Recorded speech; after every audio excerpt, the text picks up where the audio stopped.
It's the atrocities of 9/11 and 7/7 that have fixed our minds on the turban being connected to terrorism.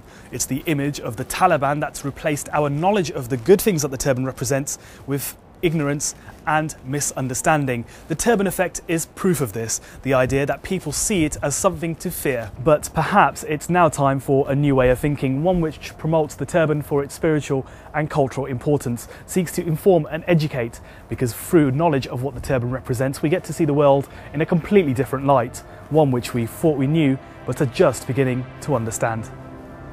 I'm Jason Sohal, and I'll be uncovering the origins and importance of the turban in modern Britain to see whether it's just harmless headwear or the fashion of a fanatic.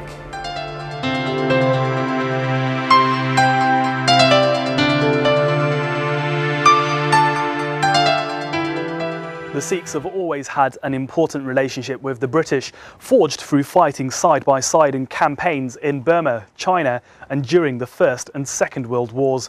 It's meant Sikhs were held in high esteem by many, including politicians who remembered the contributions and sacrifices Sikhs made at that time. It's important, it was groundbreaking at the time, because that was the first time that a person's article of religious faith, their physical manifestation of their faith, had actually become a contentious issue. Up until then, people had been wearing, crucifixes or various other things, and it didn't matter. But very, very interesting, because it was 1982 was, bear in mind, only 3 years after the Southall riots where Blair Peach was killed.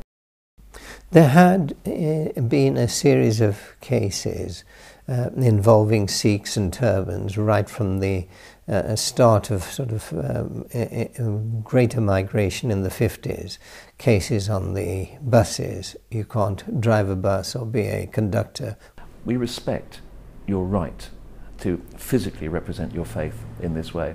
It's caused certain problems since then in certain directions, but from the Sikh community, I think it was groundbreaking.